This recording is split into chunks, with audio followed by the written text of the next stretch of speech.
to Miracle Pictures, where they make a picture a week, and if it's a good picture, it's a miracle. Action! They audition in bed, dodge flying lead, do whatever it takes to get ahead. No! I want action! Thanks for staying up later, and you might well call this Later from Hell. That might be the way Roger Corman would entitle the first of his two appearances here. If you don't know Roger Corman, and many of you do know his work, but if you don't, would you accept with a smile the definition, the king of the B-movies, the prince of schlock? I've seen both of those things written about you. No, I don't accept it in any possible way. I will state I have never done a B picture in my life. They've all been at the top of the bill? Right, exactly that. Few people recognize the origin of the word B picture. It came from the 1930s when, to lure people into theaters during the Depression, the studios offered two pictures for the price of one. And they made, in their normal production schedule, what they called an A list of pictures and a B list of pictures. And the B list was always the supporting feature. When I started making films in the 1950s, that practice had ended. There were no B pictures anymore. So now B picture is merely used to indicate a film that's made on a low budget, a film without lofty artistic value in the view of the critics. And here are some of the titles of actual Roger Corman movies. And how many movies you made? 250, 300 movies? Somewhere around 250. Okay, here we go. Attack of the Crab Monsters, Teenage Caveman, which Robert Vaughn was in, Women in Cages, Creature from the Haunted Sea, Bloody Mama, The Crybaby Killer, The Day the World Ended, The Last Woman on Earth, The Monster from the Ocean Floor, The Wasp Woman, Night Call Nurses, which somehow I didn't see, but I'm getting the tape, War of the Satellites, Little Shop of Horrors, a classic, A Bucket of Blood, The Wild Angels, X, The Man with the X-Ray Eyes. Was that a guy who bought one of those specs that you could buy, like at the back of the comic books, X-ray specs? No, that was Ray Milland as a researcher on optics. Oh, it was Ray Milland? Yes. Eat My Dust was another one. And folks, if you just take a look at these few clips, you'll get the idea better than us talking about it. I got more speeding tickets than anybody else in the county. I want to ride in that car. They steal a super stocker and tell the world to eat my dust. Darlene is in the fast cars. Hoover is in the Darlene. You'll meet her at night in a dark place. She's beautiful, and she's waiting for you, waiting to love you to death. The Angels, modern-day outlaws, filled with a lust for vile ravage. They slake their depraved appetites on the bodies of the innocent, defiling whatever they touch. Angels die hard. New World Pictures, the company that brought you Student Nurses, now proudly presents Private Duty Nurses, the sensational new motion picture that goes behind the scenes and between the sheets with the girls in white.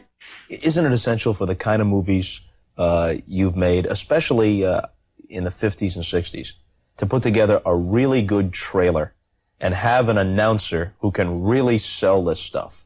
It came from the Black Lagoon with 14 heads and frightening tentacles. I mean, you really have to build this stuff up. Yes. The trailer and today the TV spot is vitally important. And some of our best people have worked on that. For instance, John Davison, the producer of RoboCop, and Joe Dante, the director of Gremlins and a number of other films, were the heads of our trailer and TV departments at different times, and they did exactly that. They would very often cut trailers. Matter of fact, I shouldn't say very often. Their job was to cut a trailer that was better than the film. You mentioned Ray Milland, and that's something which is a significant strain that goes through your work. A lot of big names have appeared in Roger Corman films. Yes, particularly big names at the beginning of their career. A number of well-known actors now have started with me. You see, there's Jack Nicholson, Sylvester Stallone, Charlie Bronson, Bobby De Niro, a number of others. At the 1975, I think it was, Academy Awards, even though no Roger Corman films were nominated, it was sort of like a reunion of people who had either begun with Roger Corman or intersected with you very early in their careers. Robert Towne, the screenplay for for Chinatown.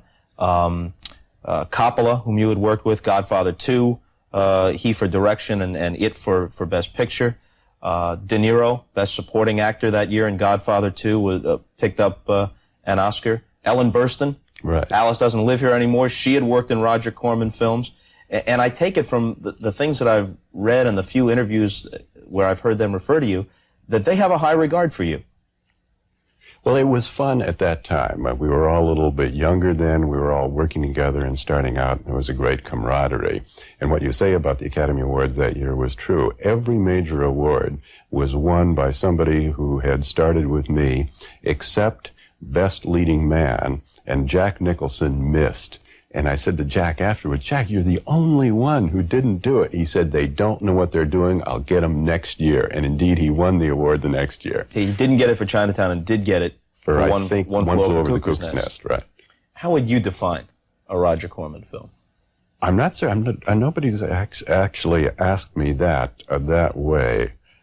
I would say a Roger Corman film is generally a low-budget film that attempts to stay true to its genre, but has something extra to it. In what way? What are the extras? The extra might be primarily a thought, because we're limited by money. So I can't say that it's going to be bigger or more impressive looking. I would say there'll be some concept, some original idea within it, so that you could take a film such as The Wild Angels, which was kind of the granddaddy of all the Hell's Angels film. On the surface, it was what the ad said, a wild action film about the Hell's Angels. Somewhere beneath that surface, and this was recognized, the film went to a couple of film festivals. It was the opening night film at the Venice Film Festival.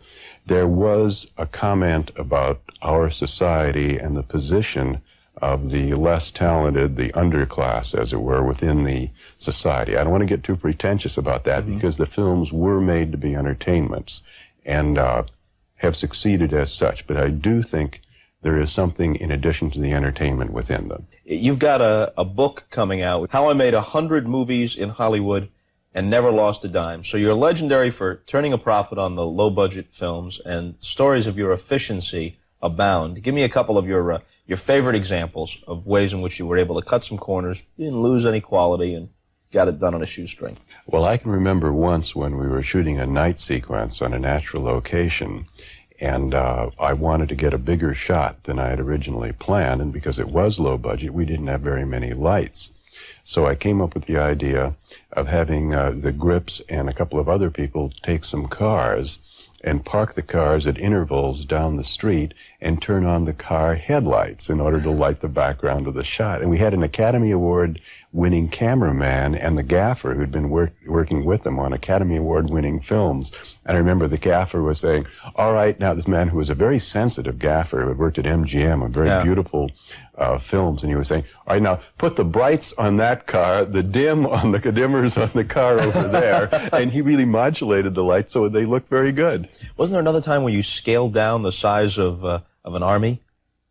Yes, we had a little bit of a problem shooting Atlas in Greece, and two things happened there. I needed the troops marching behind to Atlas and Praximides, the two main characters who were talking. So I had the camera here, the two actors there, and the army was supposed to be hundreds of people, and I only had about, I think, 20 extras. So I had the extras march around the camera and around them, so they just kept going and going and going, so the camera saw nothing but soldiers marching in the background. How much do you like your own films as personal entertainment 8 years, 10 years later? If you're in a hotel, it's late at night, you flip on the tube, any one of them might pop up unexpectedly. You get a kick out of them? Sometimes I do. I like most of the films. Sometimes I say, well, this one could have been better, but in general, I'm pleased with how they turned out.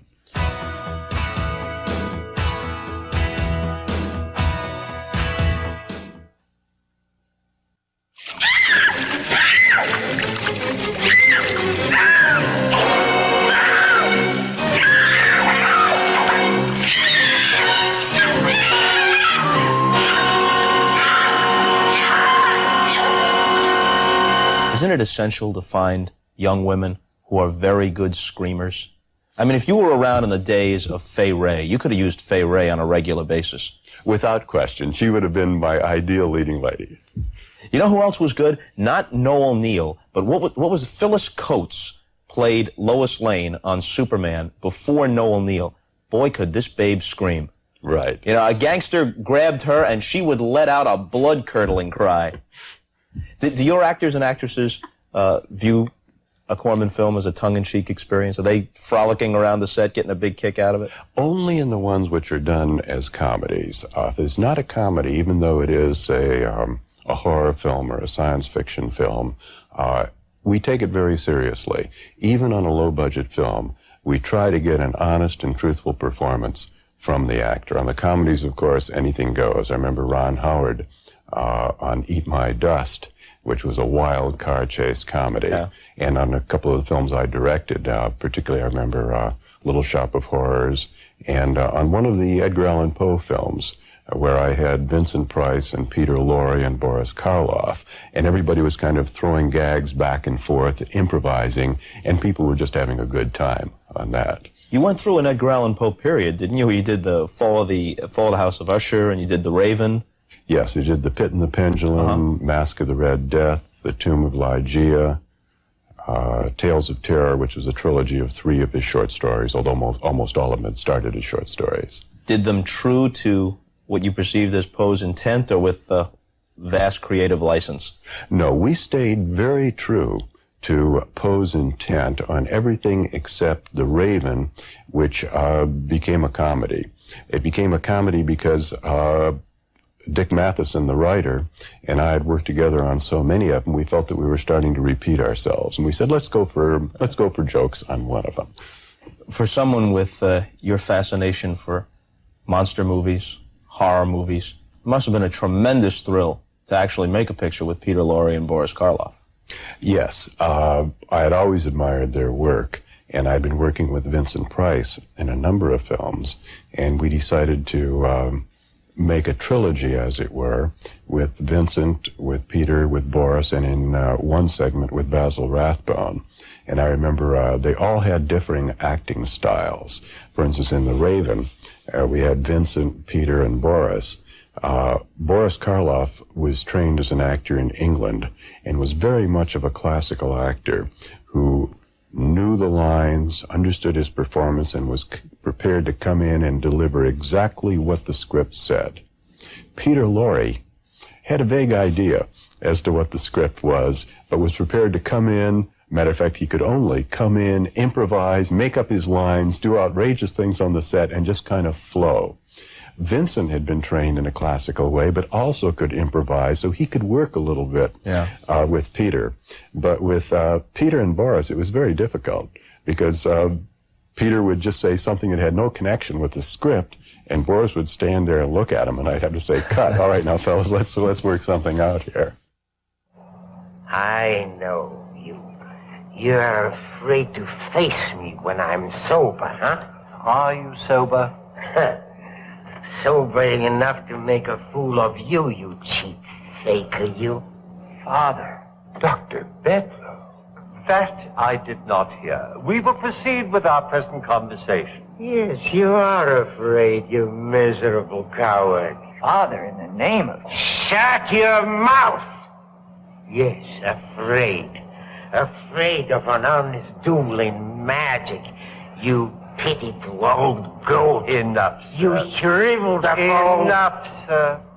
It appears that you treat all this stuff with good humor, but is there ever an impulse for you to stand up and in some way publicly prove that you're a guy who can do something other than this? I did that one time, around the year 1960 or so. I did a picture called The Intruder. At that time, I had directed, I've forgotten, 17, 18, 19 films, and I'd never had a failure. And any script I would develop would be immediately bought by any of the low-budget motion picture companies in Hollywood. And I wanted to do something about racial integration in the South, which was something I was very much involved with. And I developed a script called The Intruder, and to my surprise, everybody turned me down. So I backed the picture with my own money, got a new young actor from New York named Bill Shatner to play the lead. We went to the South, shot the picture on the actual locations in 3 weeks, and the film got great reviews, won a couple of film festivals. One of the New York papers, I still remember the review. It started off, "This motion picture is a major credit to the entire American film industry. The first picture I ever made that lost money."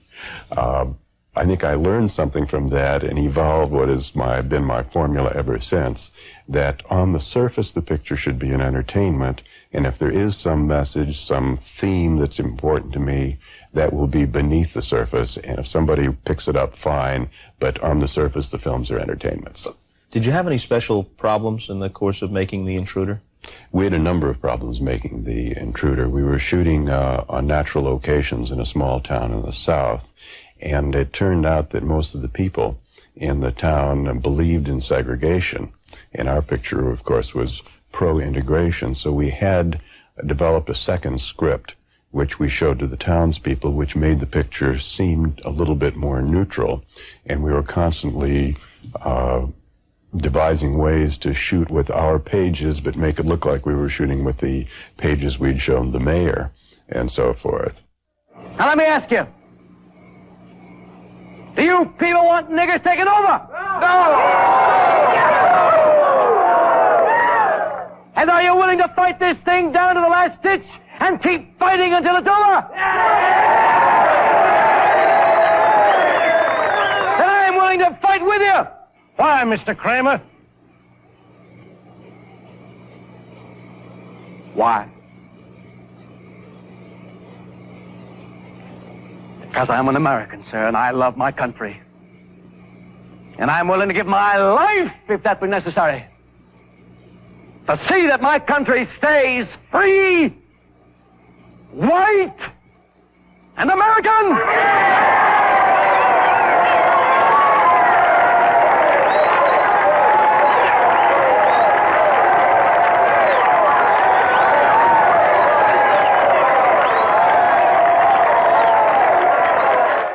Did you hear from any of the people around the locations where you shot after the movie was released? No, but both Bill Shatner and I got some threatening letters during the shooting. And the final sequence we shot was a Ku Klux Klan parade through the black part of town. I switched the shooting schedule and shot that the last night. And we checked out of our motel and got that shot. And then everybody drove in the middle of the night up to St. Louis and got out. Before he became a stand-up sensation in the 60s, you used Don Rickles. Yes, and now that was very interesting, because Don, who is the personification of confidence and of strength, was actually nervous on the set. I was amazed to see how nervous he was the first couple of days, and my main job as a director really was to encourage him, to tell Don, everything's okay, you're doing a fine job, nothing to be nervous about. Had he discovered his act, that insult kind of humor, at that point? Yes. Don was moderately well known at that time. He performed a few times in Vegas and in a couple of other places. He wasn't the star that he went on to be, but he was on the road. He was in The Man with the X-Ray Eyes with Ray Milland, is that right? Yes, he played a circus barker who picks up Ray and uses him as part of his act. Hey, you boys over there. You two fellas, step right over here. You're embarrassing the girls. Come on over here and see a show. We're going to present to you one of the finest shows on earth. Big deal. Hey, buddy, how would you like it if I step on your hands, huh? Nobody likes a wise guy. This man, ladies and gentlemen, he can read your mind. Tell you what you're thinking. Can you tell me where my wife is? Yeah, buddy, on a broom flying around the pier. I need guys like you. Come on, you people. He's ready to begin. The man they call Mentallo. The man with the miraculous mind. Step right up, folks. The Man with the X-Ray Eyes really took some interesting twists and turns. I mean, this thing got surreal after a while. First the guy has the X-ray eyes, and you think what anybody would think. Well, he could see criminals in the act, or if he was kind of a lecherous guy, he could peer into someone's dressing room. But in the end, he was seeing God.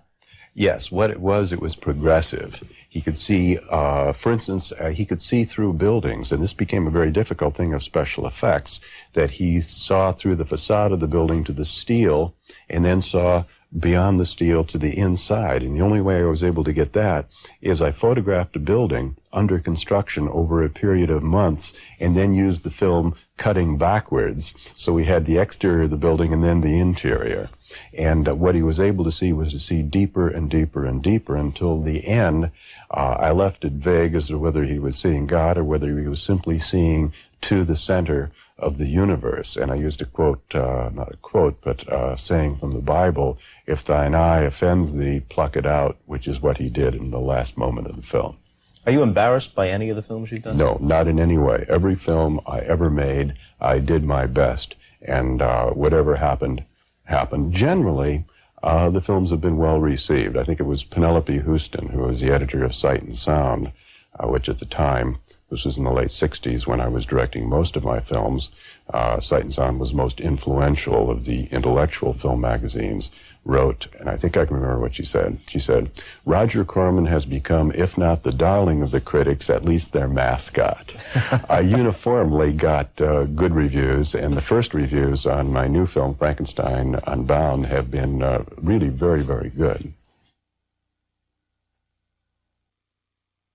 Tomorrow, Roger Corman is back with us on Later with tales of Martin Scorsese, Francis Ford Coppola, Robert Towne, Robert De Niro, Jack Nicholson, Charles Bronson, as many as we can fit in. And until then, we'll see you later.